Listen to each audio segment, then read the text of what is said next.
Somewhere in this universe, there is an object so dense that not even light can escape it. And there isn't just one kind, there are several, each one stranger than the last. Black holes are not a single thing.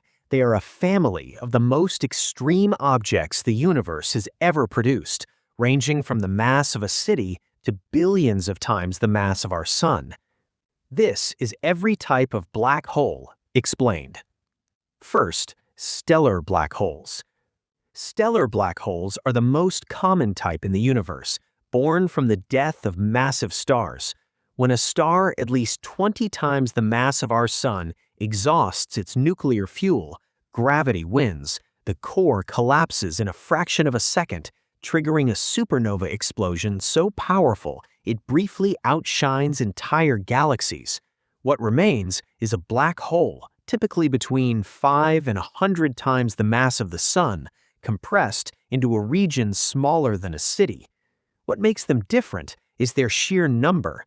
Scientists estimate the Milky Way alone contains between 10 million and 1 billion stellar black holes, most of them completely invisible, detectable only when they feed on a nearby star and emit powerful X-ray bursts.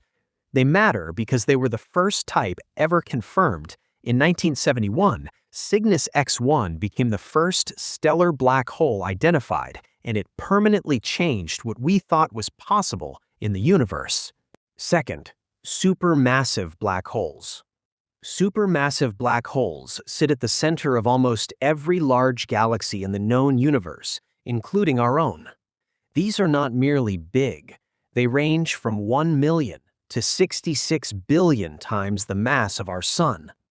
The one at the center of the Milky Way, called Sagittarius A star, contains the mass of 4 million suns, compressed into a region smaller than our solar system. The largest ever discovered, TON 618, is 66 billion solar masses, so large that our entire solar system would fit inside its event horizon thousands of times over. What makes them strange is that nobody fully understands how they formed. They existed when the universe was less than 1 billion years old, far too early for normal stellar evolution to explain them. They may have formed from the direct collapse of massive primordial gas clouds or from rapidly merging stellar black holes in the early universe.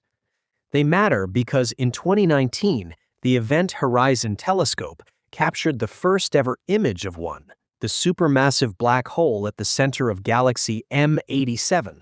It was the first time humanity had ever seen the shadow of a black hole, a photograph of the unseeable.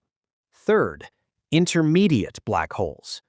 Intermediate black holes are the missing link, sitting between stellar and supermassive, with masses ranging from 100 to 100,000 times that of the sun. For decades, astronomers weren't sure they existed at all. Theory predicted them, but direct evidence was nearly impossible to find. Then, in 2020, LIGO detected gravitational waves from a merger of two black holes that produced one with 142 solar masses, too large to be stellar, too small to be supermassive.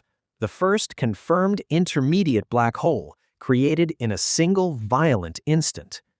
What makes them different is their likely role as seeds. Many scientists believe intermediate black holes eventually grow into supermassive ones by consuming gas and merging with other black holes over billions of years. They matter because finding them fills in the evolutionary story of black holes, proving there is a continuous ladder of mass from the stellar to the cosmic scale. Fourth, primordial black holes. Primordial black holes were not born from dying stars. They were born from the universe itself, in the first fraction of a second after the Big Bang. In the earliest moments of the universe, matter was distributed unevenly. Regions of extreme density may have collapsed directly into black holes before any star ever formed. These objects could range from microscopic, smaller than an atom, to billions of solar masses. What makes them extraordinary is that they have never been directly confirmed. They remain purely theoretical, the only type of black hole we have not yet proven exists. But the evidence is building. Some astronomers believe primordial black holes could account for some or all of dark matter, the invisible substance that makes up 27% of the universe but has never been directly detected. They matter because if they exist, they would rewrite our understanding of the early universe, dark matter, and the origin of supermassive black holes. Fifth, micro-black holes.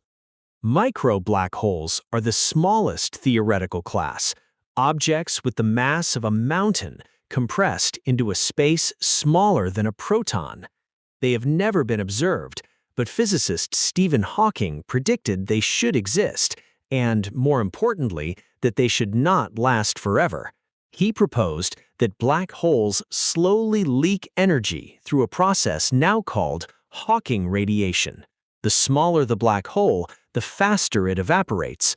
A micro-black hole would vanish in a burst of energy almost instantly on cosmic timescales. What makes them fascinating is that they were once feared. When CERN's Large Hadron Collider launched in 2008, some worried it could produce micro-black holes that would swallow the Earth. Physicists were quick to point out that even if created, they would evaporate in less than a billionth of a trillionth of a second, doing absolutely nothing to anything. They matter because detecting Hawking radiation from a micro-black hole would be one of the greatest experimental confirmations in the history of physics, bridging quantum mechanics and general relativity, two theories that have refused to cooperate for over a century. And last type, Kerr black holes. Every black hole that forms from a spinning star inherits that spin. A rotating black hole, described mathematically by Roy Kerr in 1963, is not spherical. It is oblate, bulging at its equator, dragging space-time itself around with it in a process called frame dragging. Near a Kerr black hole exists a region called the ergosphere, outside the event horizon, but where space-time is being dragged so violently that nothing can remain stationary. Objects entering the ergosphere are forced to rotate with the black hole, whether they want to or not. What makes them unique is the theoretical possibility of extracting energy from them. The Penrose process suggests that objects entering the ergosphere could in theory slingshot out with more energy than they entered with, stealing rotational energy directly from the black hole itself. They matter because most real black holes in the universe are rotating. The Kerr solution is not a theoretical edge case, it is the standard. Black holes are not simply where physics goes to die, they're where physics goes to get interesting. 6 types, each one a place where the rules of reality stop applying, and something stranger takes over. Subscribe to the Space Vision. The universe is under no obligation to make sense, but we'll keep explaining it anyway. If you found this information tolerable, click the bell so we can notify you the next time reality misbehaves. Leave a comment below telling us which type of black hole you'd most like to be theoretically consumed by. Choose wisely.